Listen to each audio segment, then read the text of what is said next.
আমরা যখনই কথা বলি অ্যানিমে এবং কমিক বুকের, তখন ওখানের মধ্যে কিছু ক্যারেক্টারই এমন থাকে যাদের অসীম লেভেলের শক্তি ভিউয়ার্সদের দিকেও অনেকটা বেশি পরিমাণে খুশি দেয়। এবং যদি আমরা কথা বলি মার্বেল কমিক বুকের, তখন ওই সমস্ত ক্যারেক্টারদের মধ্যে যেই ক্যারেক্টারটি পাওয়ারকে ডিফাইন করে সেটি হলো সবুজ দৈত্য দ্য ইনক্রেডিবল হাল্ক। এবং আমরা যদি কথা বলি অ্যানিমের, তাহলে অ্যানিমের মধ্যে অনেক ক্যারেক্টারই রয়েছে যারা স্ট্রেংথকে ডিফাইন করে। কিন্তু আজকের এই ভিডিওতে আমরা কথা বলবো সাইতামার সম্বন্ধে। কিন্তু হাল্ক এবং সাইতামার অ্যাপিয়ারেন্স এবং তাদের পার্সোনালিটি অনেকটাই ডিফারেন্ট একে অপরের থেকে। এবং এই দুটো ক্যারেক্টারই নিজেদের স্ট্রেংথকে ব্যবহার করে যে কোনো লড়াইকেই জিতে যেতে পারবে।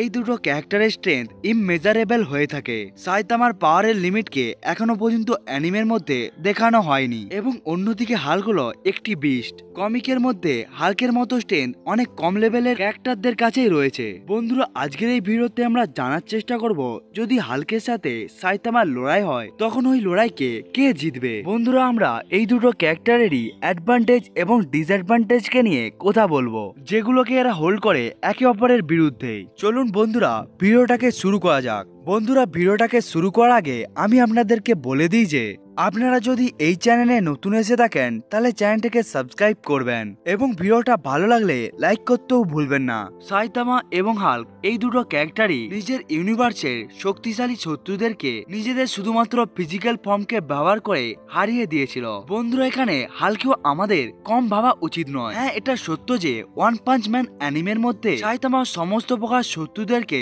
শুধুমাত্র একটি পাঞ্চ ব্যবহার করে নকআউট করে দিতে পেরেছিল। কিন্তু কমিকের মধ্যে হাল্কও অনেকটাই বেশি পরিমাণে শক্তিশালী। কিন্তু আমরা যদি এখন কথা বলি সাইতামার সেই সমস্ত অ্যাডভান্টেজের কথা যেগুলোকে সে হাল্কের বিরুদ্ধে ব্যবহার করতে পারবে, তখন সাইতামার প্রথম এবিলিটি হবে তার ইমমেজারেবল স্পিড। সাইতামার যে স্পিডের লিমিটটি রয়েছে সেটা এখনো পর্যন্ত আমাদের কাছে আননোন। অর্থাৎ ওয়ান পাঞ্চ ম্যান সিরিজের প্রত্যেকটি এপিসোডের সাথে সাথে সাইতামা তার স্পিডের ব্যারিয়ারকে ধীরে ধীরে ভাঙতেই থাকে। সাইতামার শত্রু যতটা স্পিডে মুভ করতে পারে সে তার থেকেও বেশি স্পিডে মুভ করে নিতে পারে। সাইতামা এতটাই ফাস্ট যে সে তার অনেকগুলো ছায়াকেও অতি সহজে বানিয়ে নিতে পারে এবং এই এবিলিটিকে ব্যবহার করে সে তার শত্রুদেরকে ডিস্ট্রাক্ট করতে পারে এবং তারপরে সাইতামা তার শত্রুদেরকে খুব সহজেই হারিয়ে দিতেও পারে। এবং আমরা অ্যানিমের মধ্যেও দেখতে পেয়েছিলাম সাইতামা অতি সহজেই লাইট স্পিডের অ্যাটাকগুলোকেও অতি সহজেই ডজ করে নিতে পারছিল। এমনকি সূর্য থেকে চাঁদের দূরত্বকেও কয়েক সেকেন্ডের মধ্যেই পার করে নিয়েছিল। অর্থাৎ এখানে আমরা বুঝতে পারছি সাইতামা লাইটের থেকেও বেশি স্পিডে ট্রাভেল করতে পারে। কিন্তু এখনো পর্যন্ত ট্রু লিমিট আমাদের কাছে আননোন রয়েছে। কিন্তু আমরা যদি এখন কথা বলি হাল্কের, তাহলে হাল্কও অনেকটা বেশি পরিমাণে স্পিডই হয়ে থাকে, কিন্তু সাইতামার মতো অতটাও স্পিড থাকে না। হাল্কের শরীরটা কিছুটা মোটা প্রকৃতির, তাই সে সাইতামার মতো স্পিডে ট্রাভেল তো করতে পারে না। কিন্তু হাল্ক অনেকটাই বড় বড় লাফ মারতে পারে, এর ফলে সে অনেক বড় বড় ডিস্টেন্সকেও অতি সহজেই কভার করে নিতেও পারে।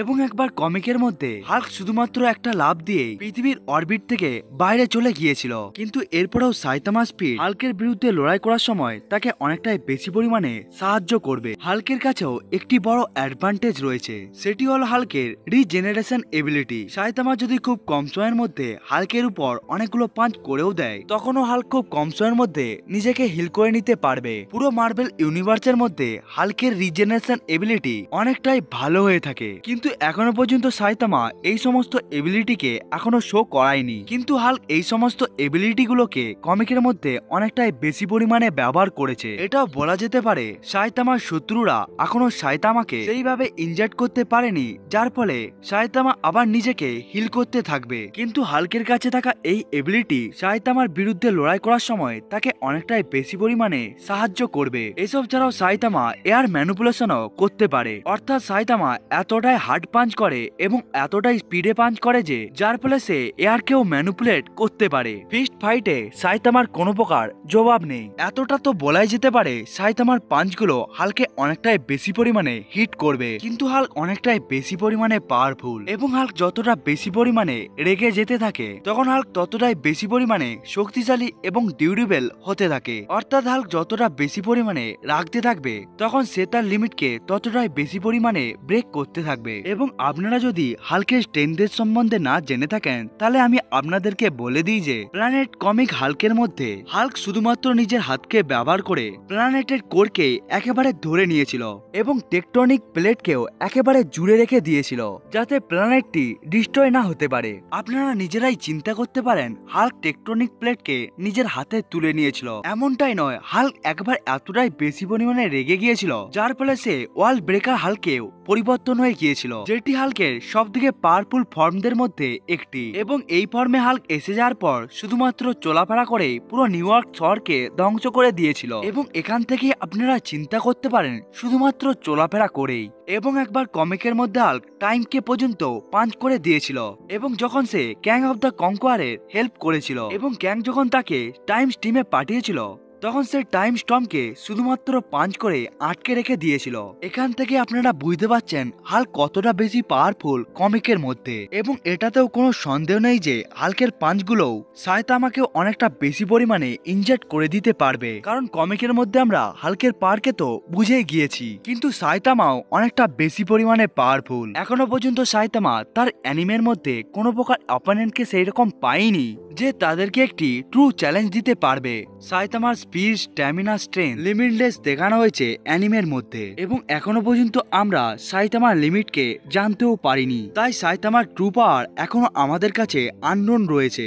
আমরা এখনো পর্যন্ত সাইতামাকে পাঞ্চ এবং কিক করতেই দেখেছি, কারণ শুধুমাত্র পাঞ্চ এবং কিক করেই সাইতামা তার সমস্ত প্রকার অপোনেন্টকে মেরে দিত। সাইতামা নিজেও জানে না তার লিমিট কতটা পর্যন্ত রয়েছে এবং সাইতামা কি কি করতে পারে।